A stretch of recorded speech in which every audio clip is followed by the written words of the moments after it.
నమస్కారం ETV news కి స్వాగతం ముందుగా ముఖ్యాంశాలు అభివృద్ధి సంపద సృష్టిలో కొత్త శిఖరాలకు తెలంగాణ గవర్నర్ ప్రసంగంలో కాంగ్రెస్ సర్కారు సంకల్పం త్వరలో మరో 2 గ్యారెంటీల అమలు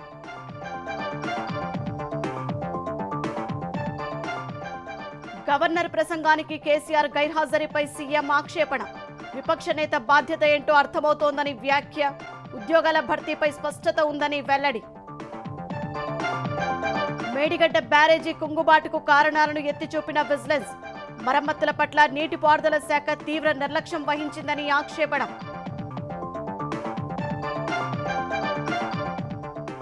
వచ్చే ఎన్నికల్లో తెలుగుదేశానికి ఏపీలో 17 ఎంపీ సీట్లు ఇండియా టుడే సర్వేలో వెల్లడి సైకో పోయి సైకిల్ వస్తుందనడానికి నిదర్శనమన్న లోకేష్ షిరిడి సాయి ఎలక్ట్రికల్ సక్రమాలకు అంతే లేదన్న ఎంపీ బాలశౌరి విశ్వేశ్వరరెడ్డి వెనుక పెద్ద సారున్నట్టు వెల్లడి త్వరలో కేంద్ర సంస్థల విచారణ కోడికత్తి కేసులో నిందితుడికి బెయిల్ మంజూరు చేసిన హైకోర్టు హర్షం వ్యక్తం చేసిన కుటుంబ సభ్యులు మొత్తం కేసు కొట్టేయాలని డిమాండ్ దేశ ఆర్థిక స్థితిగతులపై పార్లమెంటులో శ్వేతపత్రం పెట్టిన కేంద్రం యూపీఏ సర్కారు వదిలిపెట్టిన సవాళ్లను విజయవంతంగా అధిగమించినట్టు వెల్లడి ప్రధాని నరేంద్ర మోదీ పుట్టుకతో ఓబీసీ కాదన్న రాహుల్ గాంధీ ప్రజలను మోసం చేస్తున్నారని విమర్శ పూర్తి వివరాలతో స్పష్టతనిచ్చిన కేంద్రం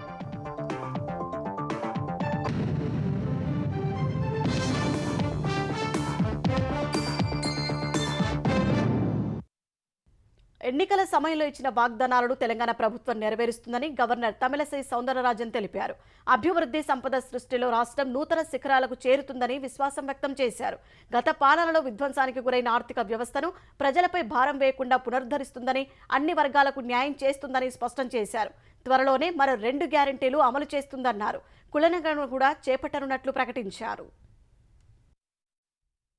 తెలంగాణ బడ్జెట్ సమావేశాలను పురస్కరించుకుని ఉభయ సభల్ని ఉద్దేశించి గవర్నర్ తమిళిసై సౌందరరాజన్ ప్రసంగించారు ప్రజలు తమపై ఉంచిన నమ్మకానికి విశ్వాసానికి ప్రభుత్వం తరపున కృతజ్ఞతలు తెలిపారు జనం కోరుకున్న విధంగా స్వాతంత్ర్యం ప్రజాస్వామ్యం కలిగిన పరిపాలన అందిస్తుందని పేర్కొన్నారు జ్యోతిబాపులే ప్రజాభవన్ తలుపులు ప్రజలకు ఎప్పుడూ తెరిచే ఉంటాయన్నారు తెలంగాణ ఏర్పాటులో కీలక పాత్ర పోషించిన మాజీ ప్రధాని మన్మోహన్ సింగ్ సోనియా గాంధీకి ప్రభుత్వం రుణపడి ఉంటుందని తెలిపారు ప్రజాపాలన కార్యక్రమాన్ని విజయవంతంగా నిర్వహించారని అందులో 1,28,00,000కు పైగా దరఖాస్తులు అందారు I am happy to announce that my government will implement 2 more guarantees very soon. Under the Mahalakshmi scheme, the LPG cylinders will be supplied to eligible families for rupees 500 only. Similarly, under the Griha Jyoti scheme, 200 units of free domestic power will be given to every eligible household. My government pledges to implement the guarantees including the Mahalakshmi scheme, Raitu Bharosa, Griha Jyoti, Indrama houses, Yuva Vikasam and Cheyuta. The promises made will be fulfilled and we stand committed to the declarations for the farmers, youth, SC/ST communities, BC and minority communities. 2 లక్షల ఉద్యోగాల భర్తీకి ప్రభుత్వం కట్టుబడి ఉందన్న governor TSPSC ప్రక్షాళన మొదలుపెట్టినట్లు తెలిపారు రాష్ట్ర ఆదాయానికి కీలకమైన హైదరాబాద్ వైభవాన్ని పునరుద్ధరిస్తామని కృత్రిమ మేధకు రాజధానిగా మారుస్తామన్నారు మూసీ నదిని సుందరీకరిస్తామని స్పష్టం చేశారు government will be undertaking a large scale redevelopment of the Musi riverfront Musi will once again become a lifeline of Hyderabad and the entire urban landscape around it will be రిజునవేటెడ్.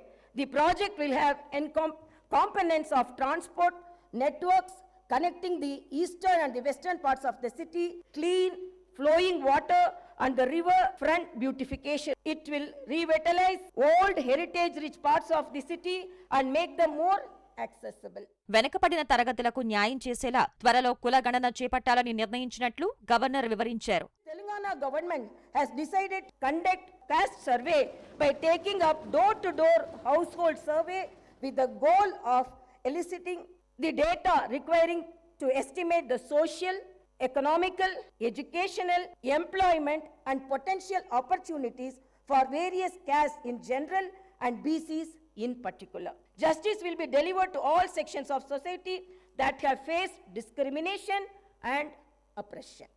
In the upcoming budget, my government aims to allocate resources efficiently, ensuring that every rupee spent contributes to the welfare and progress of Telangana. ప్రాజెక్టుల నిర్మాణం, లోపాల సవరణ సహా భూ సమస్యల్ని ప్రభుత్వం పరిష్కరిస్తుందని governor వెల్లడించారు. కొత్త ప్రభుత్వం ఉజ్వల తెలంగాణ సాధన దిశగా ప్రయాణాన్ని కొనసాగించాలని ఆకాంక్షిస్తూ ప్రసంగాన్ని ముగించారు. అసెంబ్లీలో గవర్నర్ ప్రసంగం తెలంగాణ ప్రజలను నిరాశపరిచిందని మాజీ మంత్రి హరీష్ రావు విమర్శించారు. ప్రజలకు భవిష్యత్తుపై విశ్వాసం కల్పించలేకపోయిందని పెదవి విరిచారు. అట్టహాసంగా ప్రారంభించిన ప్రజావాణి కార్యక్రమాన్ని సీఎం రేవంత్ రెడ్డి తుస్సుమనిపించారని హరీష్ రావు ఎద్దేవా చేశారు. అవుట్సోర్సింగ్ ఉద్యోగులతో ప్రజావాణి నిర్వహిస్తున్నారని మండిపడ్డారు. ఎన్నికల సమయంలో ఇచ్చిన గ్యారెంటీల హామీలు 2 నెలలైనా అమలు చేయలేదని విమర్శించారు. గవర్నర్ గారి ప్రసంగం అంటే ఒక సంవత్సర కాలానికి విజన్ డాక్యుమెంట్. వచ్చే ఏడాదిలోగా మీరు ఏం చేస్తారనేది ప్రతిబింబించే విధంగా గవర్నర్ గారి ప్రసంగం ఉంటది. అంటే వచ్చే ఏడాదిలో ఈ కార్యక్రమాలు అమలు చేయాలి. 2 విషయాలు మీరు ప్రస్తావించారు. ఒకటి 500 గ్యాస్ సిలిండర్ ఇస్తామని, ఉచిత కరెంటు 200 యూనిట్లు ఇస్తామన్నారు. మిగతా వాటి ప్రస్తావన లేదంటే వచ్చే ఏడాదిలోగా మిగతావి అమలు కావని చెప్పకనే మీరు చెప్పారు. మేము 100 రోజుల్లో అమలు చేయలేమని చేతులెత్తినట్టుగా భావించాల్సి వస్తా ఉంది. తెలంగాణ శాసనసభ బడ్జెట్ సమావేశాలు 4 పని దినాలు జరగనున్నాయి. ఈ మేరకు అసెంబ్లీ వ్యవహారాల సలహా కమిటీ నిర్ణయించింది. రేపు, ఎల్లుండి ఈ నెల 12, 13 తేదీల్లో సభ నిర్వహించాలని స్పీకర్ ప్రసాద్ కుమార్ అధ్యక్షతన జరిగిన బీఏసీ భేటీలో నిర్ణయించారు. రేపు గవర్నర్ ప్రసంగానికి ధన్యవాదాలు తెలిపే తీర్మానంపై చర్చ జరగనుంది. ఎల్లుండి ఓటాన్ బడ్జెట్ ప్రవేశపెట్టనున్నారు. ఆదివారం సెలవు కాగా ఈ నెల 12, 13వ తేదీల్లో ఓటాన్ బడ్జెట్పై చర్చ ఉంటుంది. పూర్తిస్థాయి బడ్జెట్ కానందున పద్దుల వారీగా కాకుండా సాధారణ చర్చ జరగనుంది. బీఏసీ భేటీకి సీఎం రేవంత్ రెడ్డి, ఉప ముఖ్యమంత్రి భట్టి విక్రమార్క, శాసన వ్యవహారాల మంత్రి దుద్దిళ్ల శ్రీధర్ బాబు, భారాస నుంచి కడియం శ్రీహరి, భాజపా తరపున Maheshwar Reddy, MIM MLA Akbaruddin Owaisi, CPI MLA Kunamneni Sambasivarao హాజరయ్యారు. ఈ భేటీలో అసెంబ్లీ సమావేశాలు 12 రోజులు నిర్వహించాలని కడియం కోరగా 13 నాటికి చర్చ ముగియకపోతే మళ్లీ బీఏసీలో నిర్ణయం తీసుకుందామని స్పీకర్ తెలిపారు. బీఏసీ భేటీకి ప్రతిపక్ష నేత కేసీఆర్ తరపున మాజీ మంత్రి హరీష్ రావు రాగా మంత్రి శ్రీధర్ బాబు అభ్యంతరం తెలిపారు. ఒకరికి బదులు మరొకరు హాజరు కారాదని చెప్పగా హరీష్ రావు వెళ్లిపోయారు. శాసనసభలో గవర్నర్ ప్రసంగానికి ప్రతిపక్ష నేత కేసీఆర్ రాలేదంటేనే ఆయన బాధ్యత ఏంటో అర్థమవుతోందని సీఎం రేవంత్ రెడ్డి అన్నారు. కేసీఆర్ కాలం చెల్లిన ఔషధంగా అభివర్ణించిన రేవంత్, కేసీఆర్ భారాస గురించి ప్రజలు ఆలోచించడం మానేశారని అసెంబ్లీ ప్రాంగణంలో మీడియాతో జరిపిన ఇష్టాగోష్ఠిలో చెప్పారు. ఉద్యోగ నియామకాలపై పూర్తి స్పష్టతతో ఉన్నామన్న సీఎం విధానపర లోపాలు లేకుండా పాలన సాగిస్తున్నట్లు వివరించారు. కాళేశ్వరంపై విచారణకు సిట్టింగ్ జడ్జిని ఇవ్వలేమని హైకోర్టు చెప్పిందని సీఎం వెల్లడించారు. రిటైర్డ్ జడ్జితో విచారణ చేయించుకోవాలని సూచించినట్టు తెలిపారు. రాజ్యసభ ఎన్నికల్లో ఎంతమంది పోటీ చేసేది అధిష్టానం నిర్ణయిస్తుందన్నారు. మిషన్ భగీరథపై విచారణకు ఆదేశించామన్న రేవంత్, గత ప్రభుత్వ హయాంలోనే కృష్ణా ప్రాజెక్టులను కేఆర్ఎంబీకి అప్పగించారని విమర్శించారు. అందుకే కేసీఆర్ చిత్తశుద్ధిని గుర్తించిన కృష్ణా పరివాహక ప్రాంత ప్రజలు తగిన తీర్పు ఇచ్చారని తెలిపారు. బీఏసీ సమావేశానికి అందులోని సభ్యులే రావాలన్న సీఎం, రేపు హిమాంశు వస్తానంటే ఎలా కుదురుతుందన్నారు. బీఆర్ఎస్ఎల్పీ కార్యాలయం మార్పు స్పీకర్ నిర్ణయమన్న సీఎం, అసెంబ్లీలో కులగణన తీర్మానం ఉంటుందన్నారు. మేడిగడ్డ ఆనకట్ట కుంగుబాటుకు సంబంధించి విజిలెన్స్ అండ్ ఎన్ఫోర్స్మెంట్ విభాగం అడుగడుగునా లోపాలను ఎత్తి చూపింది. 5 సీజన్లు పూర్తయిన కాఫర్ డ్యాం తొలగించలేదని, కట్ ఆఫ్ వాల్, సాఫ్ట్ మధ్య అనుసంధానం డ్రాయింగ్స్ ప్రకారం లేదని స్పష్టం చేసింది. 7వ బ్లాక్లోని 16 నుంచి 21వ పిఎస్ వరకు పగుళ్లు ఉన్నాయని పేర్కొంది. ఆనకట్ట ప్రారంభమైన నాటి నుంచి ఎలాంటి నిర్వహణ చేపట్టలేదన్న విజిలెన్స్, దెబ్బతిన్న ప్రాంతాల్లో మరమ్మతుల కోసం 4 సార్లు నోటీసులు ఇచ్చినట్లు పేర్కొంది. అయినా నీటిపారుదల శాఖ ఏజెన్సీ ఎలాంటి మరమ్మతులు చేయలేదని స్పష్టం చేసింది. ఒప్పందానికి విరుద్ధంగా పనులు జరిగాయని, కొన్ని పూర్తి కాకముందే ధృవీకరణ పత్రం ఇచ్చినట్లు ఆక్షేపించింది. డిఫెక్ట్ లయబిలిటీ పీరియడ్ కు సంబంధించి ఈఎన్సీ రామగుండం ఇచ్చిన నివేదికకు ఇవి పూర్తి విరుద్ధంగా ఉన్నాయని తెలిపింది. బ్యారేజీ ఆపరేషన్లోకి తెచ్చే ముందు సీసీ బ్లాక్లను ప్రాజెక్టు అథారిటీస్ తనిఖీ కూడా చేయలేదని పేర్కొంది. 2019 నవంబర్లోనే ప్లింత్ స్లాబ్ జాయింట్ దెబ్బతిందని, డ్యాం ఓనర్ల నిర్లక్ష్యానికి ఇది నిదర్శనమని వ్యాఖ్యానించింది. ఒప్పందంలో 50వ షరతు ప్రకారం గుత్తేదారు పనులు పూర్తి చేయలేదని తెలిపింది. ఆనకట్టలోని 6, 7, 8 బ్లాకులను ఎల్ఎన్టీ కాకుండా ఉప గుత్తేదారులు నిర్మించారనే ఆరోపణలు ఉన్నాయని, పనులు మిగిలి ఉండగానే బ్యాంకు గ్యారంటీల విడుదలకు 2020 నవంబర్ 11న ఈఎన్సీ లేఖ రాయడం తప్పని ఆక్షేపించింది. ఆయనపై చర్యలకు సిఫార్సు చేసింది. ఆనకట్ట వైఫల్యాన్ని పూర్తిస్థాయిలో నిర్ధారించేందుకు నిపుణుల కమిటీని వేయాలని సూచించింది. వైకాపాకు అంతిమయాత్ర పక్కా అంటూ ఆజ్తక్ సి ఓటర్ సర్వే వివరాలను తెలుగుదేశం జాతీయ ప్రధాన కార్యదర్శి లోకేష్ ట్వీట్ చేశారు. సైకో పోతున్నాడు, సైకిల్ వస్తోందనటానికి తాజా సర్వే ఫలితాలే నిదర్శనమని పేర్కొన్నారు. ఆజ్తక్ సి ఓటర్ సర్వే ప్రకారం ఆంధ్రప్రదేశ్లో 45% ఓటర్లు తెలుగుదేశం జనసేనతోనే ఉన్నారని స్పష్టమైందన్నారు. తెలుగుదేశం జనసేన 17 ఎంపీ స్థానాలను గెలవబోతున్నాయని, వైకాపా 41% ఓట్లతో 8 ఎంపీ సీట్లు మాత్రమే గెలుస్తుందని అంచనా వేసినట్లు సామాజిక మాధ్యమం ఎక్స్ వేదికగా లోకేష్ తెలిపారు. యువగలం పాదయాత్ర విజయమిచ్చిన ఉత్సాహంతో తెలుగుదేశం జాతీయ ప్రధాన కార్యదర్శి నారా లోకేష్ మలి విడత ఎన్నికల ప్రచారానికి శ్రీకారం చుట్టనున్నారు. ఈ నెల 11 నుంచి శంఖారావం పేరిట లోకేష్ ఎన్నికల ప్రచారం చేయనున్నారు. యువగలం పాదయాత్ర జరగని ప్రాంతాల్లో ఆయన పర్యటించనున్నారు. ఉత్తరాంధ్ర నుంచి లోకేష్ శంఖారావం యాత్ర ప్రారంభం కానుండగా శ్రీకాకుళం జిల్లా ఇచ్చాపురంలో ఈ నెల 11న తొలి బహిరంగ సభ నిర్వహించనున్నారు. ప్రతిరోజు 3 నియోజకవర్గాల చొప్పున దాదాపు 50 రోజులు లోకేష్ యాత్ర సాగనుంది. జగన్ పాలనలో మోసపోయిన యువత, మహిళలు, ఇతర అన్ని వర్గాలకు భరోసా కల్పించేలా శంఖారావం పర్యటన సాగనుందని తెలుగుదేశం నేతలు తెలిపారు. షిరిడి సాయి ఎలక్ట్రికల్ సంస్థకు ఆంధ్రప్రదేశ్ ప్రభుత్వం అప్పనంగా కాంట్రాక్టులు కట్టబెడుతూ అడ్డగోలుగా రాయితీలు ఇస్తోందని మచిలీపట్నం ఎంపీ బాలశౌరి ఆరోపించారు. షిరిడి సాయి సంస్థ అక్రమాలకు అంతేలేదన్న ఆయన స్మార్ట్ మీటర్ల పంపిణీలో పక్క రాష్ట్రాలతో పోలిస్తే భారీగా ధర పెంచి వసూలు చేస్తున్నారని తెలిపారు. సోలార్ ప్యానెల్స్ తయారీ కోసం షిరిడి సాయి సంస్థకు అడ్డగోలుగా రాయితీలు ఇస్తున్నారని విమర్శించారు. ఆ సంస్థలో బయటకు కనిపించేది విశ్వేశ్వర రెడ్డి అయినా ఆ వెనుక ఓ పెద్ద సారున్నారని తెలిపారు. దీనిపై కేంద్ర సంస్థలు విచారణ చేపట్టే అవకాశం ఉందన్నారు. స్మార్ట్ మీటర్ల కుంభకోణంలో అధికారులు కూడా జైలుకు వెళ్లటం ఖాయమని హెచ్చరించారు. మరోవైపు ఏపీలో జరుగుతున్న ఇసుక దోపిడీపై త్వరలో ఈడీతో పాటు కేంద్ర సంస్థలు దృష్టి సారిస్తాయని బాలశౌరి తెలిపారు. ప్రస్తుత ఇసుక విధానం ద్వారా ప్రభుత్వ పెద్దలకు నేరుగా ఆదాయం వస్తోందన్నారు. పర్యావరణ అనుమతులు లేకుండా ఇసుక తవ్వకాలు జరుగుతున్నాయని, దీనిపై కలెక్టర్ సమాధానం చెప్పాలని డిమాండ్ చేశారు. ఇసుకపై వచ్చే ఆదాయమంతా 2-3 కుటుంబాలకే చెందుతోందని ఆరోపించారు. తమిళనాడులో ఏ రకంగా అయితే ఇన్వెస్టిగేషన్ జరుగుతుందో, కలెక్టర్ల మీద యాక్షన్ తీసుకుంటున్నారో, ఎఫ్ఐఆర్లు బుక్ చేశారో, అదేవిధంగా ఆంధ్రాలో కూడా ఇదే రకమైనటువంటి ఇన్వెస్టిగేషన్ త్వరలోనే ప్రారంభం కాబోతా ఉంది. దీని మీద యాక్షన్ తీసుకోబోతా ఉన్నారు. దాదాపు 10 మంది కలెక్టర్స్, రెవెన్యూ అధికారులు ఎవరైతే దీనికి పర్మిషన్స్ చూస్తూ కామ్గా ఉన్నారో, పిల్లి పాలు తాగుతా ఎవరు చూడట్లేదులే అనుకుంటే అది మన పొరపాటు. అధికారులు మీరు ప్రాబ్లమ్స్లో ఆల్రెడీ పడ్డారు, ఇంకా ఫర్దర్గా పడొద్దు. దీని మీద టోటల్ పెద్ద ఇన్వెస్టిగేషన్ జరుగుతూ ఉంది. ప్రజలు మీకు అధికారం ఇచ్చింది ప్రజాసేవ చేయమని, చెప్పేదేమో ఇది పెత్తందారులు పేదల మధ్య పోరాటం, దోసుకునేది మొత్తం కూడా మనం ఒక్కళ్ళే. వైకాపా హయాంలో అసెంబ్లీ కౌరవ సభలా మారిందని తెలుగుదేశం ఎమ్మెల్యేలు, ఎమ్మెల్సీలు విమర్శించారు. వచ్చే ఎన్నికల తర్వాత తెలుగుదేశం జనసేన ప్రభుత్వం రాగానే మళ్లీ గౌరవ సభగా మారుస్తామని తెలుగుదేశం నేతలు స్పష్టం చేశారు. అసెంబ్లీ బడ్జెట్ సమావేశాల చివరి రోజున సభను బహిష్కరించిన తెలుగుదేశం ఎమ్మెల్యేలు, ఎమ్మెల్సీలు గత 5 ఏళ్లలో వైకాపా సర్కార్ వినాశకర చట్టాలు చేసిందంటూ ఆ ప్రతులను అసెంబ్లీ బయట తగలబెట్టారు. 3 రాజధానులు, మద్యం అమ్మకాల తాకట్టు, మీడియాపై ఆంక్షల జీవోలు, పోలవరం రివర్స్ టెండరింగ్ ప్రతులు దహనం చేశారు. ఈ ప్రభుత్వానికి అసెంబ్లీలో ఇదే చివరి రోజున తెలుగుదేశం నేతలు చివరి రోజున యాత్ర సినిమా కోసం సభను 2 గంటలు వాయిదా వేశారని మండిపడ్డారు. ఇదే సమయంలో చంద్రబాబు భాజపా పెద్దలను కలవడంపై, సామాజిక మాధ్యమాల్లో వైకాపా చేస్తున్న ప్రచారంపై తెలుగుదేశం నేతలు మండిపడ్డారు. ఈ రాష్ట్రంలో వైసీపీ సోషల్ మీడియా వెధవలు అమరావతి భూమికి దండను పెట్టిన ఫోటోని మార్ఫింగ్ చేసి చంద్రబాబు నాయుడు గారు బీజేపీ పెద్దల కాలు మీద పడుతున్నట్టుగా ఫోటోలు పెట్టారు. ఆ కర్మ మీకు పట్టింది. కాలు మొక్కడం, మసాజులు చేయడం, బతిమలాడుకోవడం మీకు అవసరం. ఎందుకంటే మీ మీద అవినీతి కేసులున్నాయి, 12 షేర్ షీట్లున్నాయి. రేపు గాని ఎల్లుండి గాని శిక్ష పడుతుందని బీజేపీ పెద్దల కాలు పట్టుకునే అవసరం మీకుంది తప్ప తెలుగుదేశం పార్టీకి అధినేతకు లేదు. మేము ఏ నిర్ణయం తీసుకున్నాం సరే 5 కోట్ల మంది ఆంధ్రుల గురించి తీసుకుంటాం తప్ప ఏదో మా స్వార్థం గురించి కాదు. వెదవల్లారా, ఎప్పటికైనా మీరు బుద్ధి తెచ్చుకొని మారకపోతే తగినటువంటి ఫలితాన్ని అనుభవిస్తారని. కోడికత్తి కేసులో నిందితుడు శ్రీనివాస్ కు ఎట్టకేలకు బెయిల్ మంజూరైంది. 5 ఏళ్ల ఎదురు చూపుల తర్వాత శ్రీనివాస్ కు బెయిల్ మంజూరు చేస్తూ ఆంధ్రప్రదేశ్ హైకోర్టు ఉత్తర్వులు ఇచ్చింది. బెయిల్ నిరాకరిస్తూ విశాఖ ఎన్ఐఏ కోర్టు ఇచ్చిన ఉత్తర్వులను రద్దు చేసిన హైకోర్టు షరతులతో కూడిన బెయిల్ మంజూరు చేసింది. 25,000 పూచీకత్తుతో 2 షూరిటీలు సమర్పించాలని ఆదేశించింది. ప్రతి ఆదివారం ముమ్మిడివరం పోలీస్ స్టేషన్ కు హాజరు కావాలని హైకోర్టు సూచించింది.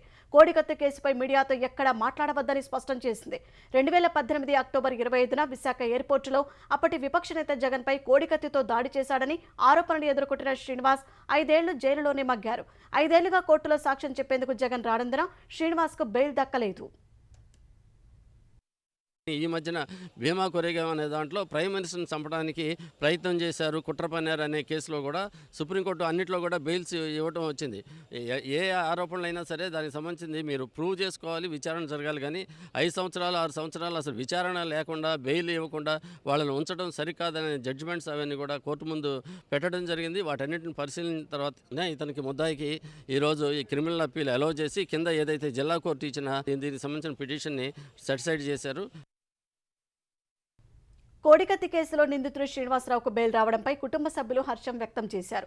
చేయని తప్పునకు తన కుమారుడు శిక్ష అనుభవించాడని శ్రీను తల్లి సావిత్రి ఆవేదన వ్యక్తం చేశారు. జైలులో తన కుమారుడి ఆరోగ్యం పాడైపోయిందని అన్నారు. హైకోర్టులో న్యాయం జరిగిందని శ్రీనివాస్ సోదరుడు సంతోషం వ్యక్తం చేశారు. కోడికత్తి కేసును పూర్తిగా కొట్టివేయాలని, వాయిదాల కోసం తిరిగే స్తోమత తమకు లేదని వారు డిమాండ్ చేశారు. ఈ మేరకు కోడికత్తి కేసును కొట్టేయాలంటూ ఢిల్లీలోని ఏపీ భవన్ ప్రాంగణంలోని అంబేద్కర్ విగ్రహం వద్ద శ్రీనివాస్ కుటుంబ సభ్యులు ధర్నాకు దిగారు. శ్రీనివాస్కు పూర్తి న్యాయం చేయాలని కోరుతూ నిరసన తెలిపారు. వారికి సమతా సైనిక్ దళ్, మైనారిటీ హక్కుల పరిరక్షణ సమితి మద్దతు తెలిపాయి. ఇప్పుడు బెయిల్ ఇచ్చినప్పటికీ మొత్తం కేసును కొట్టివేసినప్పుడే శ్రీనివాస్కు న్యాయం జరిగినట్టవుతుందని వారు స్పష్టం చేశారు. వైకాపా ప్రభుత్వం ఇచ్చిన హామీలన్నీ అమలు చేయాలనే డిమాండ్తో ఆశా వర్కర్లు చేపట్టిన చలో విజయవాడను పోలీసులు ఎక్కడికక్కడ అడ్డుకున్నారు. విజయవాడకు వెళ్లేందుకు వేర్వేరు ప్రాంతాల నుంచి వచ్చిన ఆశా వర్కర్లను మంగళగిరి మండలం కాజా టోల్గేట్ వద్ద పోలీసులు అడ్డుకొని వడ్డేశ్వరంలోని సుందరయ్య విజ్ఞాన కేంద్రంలో నిర్బంధించారు. ఈ చర్యపై ఆగ్రహించిన ఆశా వర్కర్లు న్యాయమైన డిమాండ్ల కోసం పోరాడితే అడ్డగింతలేంటని పోలీసులతో వాగ్వాదానికి దిగారు. గేట్లు దూకి జాతీయ రహదారిపైకి చేరుకున్నారు. తాడేపల్లి జాతీయ రహదారిపై ఆశా కార్యకర్తలు చేపట్టిన ధర్నాతో ట్రాఫిక్ నిలిచిపోయింది. ఈ పరిస్థితిలో ఆందోళనకారులను అరెస్టు చేసిన పోలీసులు అక్కడి నుంచి తరలించారు. ఈ క్రమంలో ఆశా వర్కర్లను మగ పోలీసులు ఈడ్చేయగా కొందరు గాయపడ్డారు. కృష్ణా జిల్లాలోని వివిధ ప్రాంతాల నుంచి విజయవాడ బయలుదేరిన ఆశా వర్కర్లను మచిలీపట్నంలో అదుపులోకి తీసుకుని పోలీసు శిక్షణా కేంద్రానికి తరలించారు. పెనుగంచిప్రోలు, కాకినాడ నుంచి విజయవాడకు బయలుదేరిన కార్యకర్తలను పోలీసులు అదుపులోకి తీసుకుని వివిధ పోలీస్ స్టేషన్లకు తరలించారు. విజయవాడ సిఐటియు కార్యాలయానికి చేరుకున్న ఆశా వర్కర్లను పోలీసులు అరెస్టు చేశారు. ల్యాండ్ టైటిలింగ్ యాక్ట్ అమల్లోకి వస్తే ప్రభుత్వమే భూ కబ్జాలు చేస్తుందని ఏపీసీసీ అధ్యక్షురాలు వైఎస్ షర్మిల ఆరోపించారు. గుంటూరు జిల్లా తెనాలి నియోజకవర్గంలో నిర్వహించిన రచ్చబండ కార్యక్రమంలో పాల్గొన్న షర్మిల భూ కబ్జాలు చేసే ప్రభుత్వం అవసరమా అని ప్రశ్నించారు. ఇతర రాష్ట్రాలతో పోలిస్తే ఏపీలో మద్యం వల్ల మరణించిన వారి సంఖ్య చాలా ఎక్కువగా ఉందని షర్మిల ఆరోపించారు. ఎలాగైతే లిక్కర్ని మొత్తం కబ్జా చేశారో మీ భూమిని కూడా కబ్జా చేసే ప్రయత్నమే ఈ ల్యాండ్ టైటిలింగ్ యాక్ట్. మీ భూమి మీ చేతుల్లో ఉండాలో లేదో మీరు నిర్ణయించుకోవాల్సిన అవసరం ఉంది. ఎంతమంది బిడ్డలుంటే అంతమందికి సంవత్సరానికి 15,000 రూపాయలు అమ్మఒడి అని నేనే ప్రచారం కూడా చేశాను. ఆ వాగ్దానం నిలబెట్టుకోలేదు జగనన్న గారు. ఇప్పుడు ఫీజు రీయింబర్స్మెంట్ కూడా లేదు. మెగా డిఎస్ఏ ఇవ్వాల్సిన వీళ్ళు ఇప్పుడు దగా డిఎస్ఏ ఇచ్చారు. పోనీ ప్రైవేట్ గా చేసుకుందాము అంటే పరిశ్రమలు లేవు. ఈ సర్కారు చేస్తున్న దగాకు ఎవరు మోసపోకండి. ఇలా liquor mafia, sand mafia, mining mafia, ఇలా మీ భూమిని కూడా కబ్జా చేసే ఈ చెత్త ఆలోచనలు ఉన్న ప్రభుత్వం పోతేనే మన బిడ్డలు, మీరు, మీ భవిష్యత్తు బాగుంటుంది. ముఖ్యమంత్రి జగన్ ఢిల్లీ వెళ్లారు. ఈ సాయంత్రం తాడేపల్లి నివాసం నుంచి రోడ్డు మార్గంలో విజయవాడ విమానాశ్రయానికి చేరుకున్న జగన్ ప్రత్యేక విమానంలో ఢిల్లీ వెళ్లారు. జగన్ వెంట ఎంపీ మిథున్ రెడ్డి, పలువురు ఉన్నతాధికారులు ఉన్నారు. భారస ప్రభుత్వం చేసిన పనులను తామే చేసినట్టు సీఎం రేవంత్ రెడ్డి ప్రచారం చేసుకుంటున్నారని భారస ఎమ్మెల్సీ కవిత ఆరోపించారు. జనరల్ మేనేజర్ స్థాయిలో ఇవ్వాల్సిన సింగరేణి ఉద్యోగ నియామక పత్రాలను హైదరాబాద్లో ముఖ్యమంత్రి ఇవ్వడంపై ఆమె అభ్యంతరం వ్యక్తం చేశారు. టీఎస్పీఎస్సీ చైర్మన్గా మాజీ డీజీపీ మహేందర్ రెడ్డిని నియమించడాన్ని కవిత తప్పుపట్టారు. అధికారంలో లేనప్పుడు మహేందర్ రెడ్డిపై తీవ్ర విమర్శలు చేసిన రేవంత్ రెడ్డి ఇప్పుడు టీఎస్పీఎస్సీ చైర్మన్ పదవిలో కూర్చోబెట్టారని విమర్శించారు. ఆయనపై అవినీతి ఆరోపణలు వస్తున్నందున ప్రస్తుత పదవి నుంచి తొలగించాలని కవిత డిమాండ్ చేశారు. ఎమ్మెల్సీ కవిత మాటలు దెయ్యాల వేదాలు వల్లించినట్లుందని తెలంగాణ అటవీ శాఖ మంత్రి కొండా సురేఖ అన్నారు. పార్లమెంటు ఎన్నికలు ఉన్నందునే ఏదో ఒక విషయం మాట్లాడాలని కవిత మాట్లాడుతున్నారని విమర్శించారు. గతంలో భారస ప్రభుత్వం మహేందర్ రెడ్డిని డీజీపీగా చేశారన్న సురేఖ ఇప్పుడు ఆయనపై వచ్చిన అభియోగాలు ఏంటో చెప్పాలని డిమాండ్ చేశారు. గత 10 ఏళ్లు అధికారంలో ఉండి భారస ఏం చేసిందని ప్రశ్నించిన మంత్రి 2 నెలలు కాకముందే కాంగ్రెస్ ప్రభుత్వంపై విమర్శలు చేస్తున్నారని మండిపడ్డారు. పాకిస్తాన్ సార్వత్రిక ఎన్నికల పోలింగ్ హింసాత్మక ఘటనల మధ్య ముగిసింది. వేర్వేరు ఘటనల్లో 9 మంది మృతి చెందగా మరికొందరు గాయపడ్డారు. ఆఫ్ఘనిస్తాన్ సరిహద్దులోని ఖైబర్ పఖ్తూన్ఖ్వా ప్రావిన్స్లో ఎన్నికల విధుల్లో ఉన్న భద్రతా దళాలను లక్ష్యంగా చేసుకుని సాయుధ దుండగులు దాడి చేశారు. పోలీస్ వాహనంపై బాంబు దాడి చేయడం సహా కాల్పులు జరపగా 4 పోలీసులు మృతి చెందారు. మరో 6 గాయపడ్డారు. ఉదయం 8 గంటలకు మొదలైన పోలింగ్ సాయంత్రం 5ంటికి ముగిసింది. వెంటనే ఓట్ల లెక్కింపు ప్రారంభమైంది. రాజకీయంగా విధానాల పరంగా ఎన్డీఏ ప్రభుత్వం స్థిరంగా ఉందని, ఆర్థిక వ్యవస్థను బలోపేతం చేసేందుకు కఠిన నిర్ణయాలు తీసుకున్నామని కేంద్రం వెల్లడించింది. దేశ ఆర్థిక స్థితిగతులపై ఆర్థిక మంత్రి నిర్మలా సీతారామన్ రాజ్యసభలో శ్వేతపత్రాన్ని ప్రవేశపెట్టారు.